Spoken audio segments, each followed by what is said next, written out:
Basically మే rotation కోసం సినిమాలు చేయము. ఖాళీగా ఉన్నాం గదా అని సినిమాలు చేయము.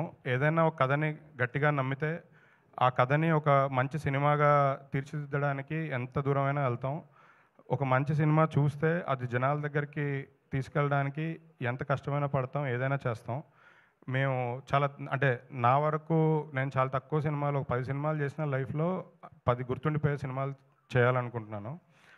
నాకు అలాంటి తక్కువ సినిమాల్లో వన్ ఆఫ్ ద బెస్ట్ ఫిల్మ్‌గా నేను ఫీల్ అయ్యే సినిమా 'గర్ల్ ఫ్రెండ్'. ఈ సినిమా కథ విన్నప్పటి నుంచి ఈ సినిమాతో జర్నీ, ట్రావెల్ అంతా నా లైఫ్‌కి ఎప్పటికీ మర్చిపోలేని బెస్ట్ ఎక్స్‌పీరియన్స్.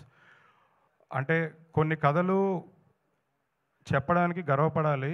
ఈ సినిమా మా అందరికీ ఫస్ట్ మనీ తర్వాతొస్తుంది. మనీ కన్నా ముందు ఫస్ట్ నాకొక సాటిస్ఫాక్షను, ఒక ప్రౌడ్‌నెస్ ఈ సినిమాకి ప్రొడ్యూసర్ అయినందుకు ఉంది. నా దగ్గరికి కథ ఫస్ట్ నన్ను నమ్మి నాకు చెప్పి నాతో చేయించిన రాహుల్ గారికి నేనెప్పుడూ రుణపడి ఉంటాను.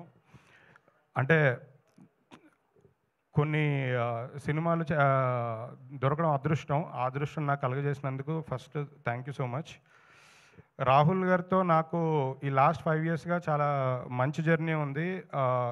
క్లోజ్ ఫ్రెండ్స్, క్లోజ్ బ్రదర్స్ కన్నా ఎక్కువ.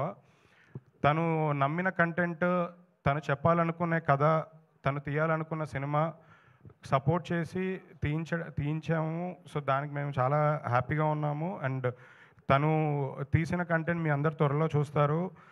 దాని తర్వాత కంటెంట్ గురించి మీరందరూ తప్పకుండా మాట్లాడతారు.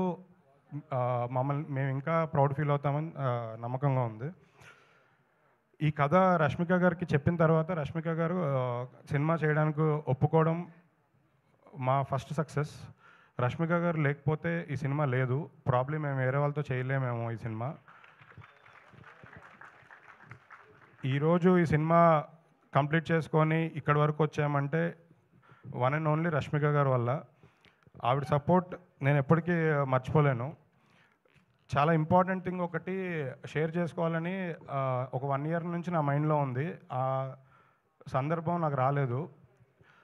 ఈ కథ విన్న తర్వాత రష్మిక గారు ఓకే చేసిన తర్వాత నేను రష్మిక గారి మేనేజర్‌ని 2 డేస్ ఫాలో అప్ చేశా కలుద్దామని. సో, బేసికల్లీ రెమ్యునరేషన్ మాట్లాడదామని. 2 డేస్ తర్వాత మేనేజర్ పెద్ద రెస్పాండ్ అవ్వట్లేదు. సో, నేను రష్మిక గారి దగ్గరికెళ్ళాను. వెళ్తే ఆవిడ ముందు ఈ సినిమా తీయండి. సినిమా రిలీజ్ అయిన తర్వాత నాకు రెమ్యునరేషన్ ఇవ్వండి. ఈ సినిమా నేను రెమ్యునరేషన్ రిలీజ్ తర్వాతే తీసుకుంటాను. నాకు ముందు ఏమీ వద్దు అని చెప్పి మాకొక కాన్ఫిడెన్స్ ఇచ్చి మమ్మల్ని ఇంత డ్రైవ్ చేశారు. ఇంత దూరం తీసుకొచ్చారు.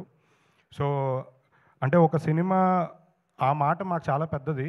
అంటే ఒక కథని ఎంత నమ్మారో, ఒక సినిమా మమ్మల్ని మా మీద ఎంత నమ్మకంతో మాకు ఈ అవకాశం ఇచ్చారని నేను చాలా హ్యాపీ ఫీల్ అవుతున్నాను. సో, నేను నిజంగా అసలు అంటే చాలామంది స్టార్స్ ఉంటారు. ఈ సినిమా షూటింగ్ మేము ఎలా చేసామంటే రష్మిక గారు బ్యాక్ టు బ్యాక్ 'పుష్ప 2' వేరే ఫిలిమ్స్ అంటే Bombay, Hyderabad back to back shootings జరుగుతున్న టైంలో ఆ గ్యాప్‌లో మేము ఈ సినిమా చేసాం. అంటే మా సినిమాకి డేట్స్ ఇవ్వడం కోసం రష్మిక గారు ఆల్మోస్ట్ 2, 3 మంత్స్ సరిగ్గా నిద్రపోలేదు. అంటే 2, 3 అవర్సే నిద్రపోయారు పర్ డే. నైట్ అంతా 'పుష్ప 2' షూటింగ్ చేసి నైట్ 2:00 ప్యాకప్ చేసుకున్న తర్వాత మార్నింగ్ 7:00కి మా సెట్‌లో విత్ మేకప్ ఉన్నారు. వేరే సినిమా కోసం ఫారెన్ వెళ్ళి షూటింగ్ కంప్లీట్ చేసుకొని ఫ్లైట్ హైదరాబాద్‌లో 4:00 ల్యాండ్ అవుతే అక్కడి నుంచి అన్నపూర్ణ స్టూడియోకి వచ్చి డ్రెస్సింగ్ రూమ్‌లోనే రెస్ట్ తీసుకొని మళ్ళీ 8:00కి మా సెట్‌లో రెడీగా ఉన్నారు. అంటే ఇలాంటి థింగ్స్ చేయడం అంటే ఇలా వర్క్ చేయడం, ఈ డెడికేషన్, ఈ హార్డ్ వర్క్ చాలామంది స్టార్స్ ఉన్నా అందరిలో ఉండదు. సో, ఇది నాకు నిజంగా అనిపించే real difference between real star and so called other Bollywood stars.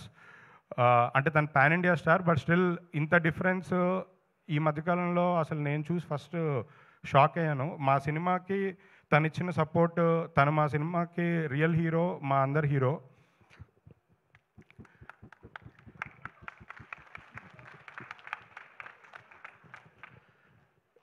ఈ సినిమాకి రష్మిక గారితో పాటు అంతే ఈక్వలెంట్ పర్ఫార్మర్ హీరో కావాలి. మేము చాలామందిని చూసాము. మాకు దసరా తర్వాత మాకొక జెమ్ డైమండ్ దొరికారు. అది దీక్షిత్. అంటే ఈ సినిమా తర్వాత దీక్షిత్తో తెలుగులో కంటిన్యూస్గా సోలో సినిమాలు వస్తూనే ఉంటాయి. నెక్స్ట్ 10 ఇయర్స్ సినిమాలు చేస్తూనే ఉంటారు తెలుగులో. అంటే అదర్ లాంగ్వేజ్లో కూడా తను చేస్తున్నారు కాబట్టి తెలుగుకి ప్రిఫరెన్స్తో, తెలుగుకి ఇంపార్టెన్స్తో తెలుగు సినిమాలు బాగా ఎక్కువ చేస్తారని చెప్తున్నాను. ఈ సినిమాకి మా టెక్నీషియన్స్ అందరికీ స్పెషల్ థ్యాంక్స్ అండి. బ్యూటిఫుల్ విజువల్స్ ఇచ్చిన మా డిఓపి కృష్ణన్ వసంత్ గారు అండ్ అదర్ టెక్నీషియన్స్, స్పెషల్లీ మా మ్యూజిక్ డైరెక్టర్ హేషామ్. తను ఇవాళ రావాల్సింది, అంటే వాళ్ళ ఫ్యామిలీ హెల్త్ ఇష్యూస్ వాళ్ళు రాలేకపోయారు. స్పెషల్ థ్యాంక్స్ టు హేషామ్ గారు, మాకు సపోర్ట్ చేసి మంచి మ్యూజిక్, మంచి ఆల్బమ్ ఇచ్చినందుకు thank you so much. Last thing అంటే అప్పుడు మాట్లాడినవారేమో అని ఇప్పుడే మాట్లాడుతున్నాను.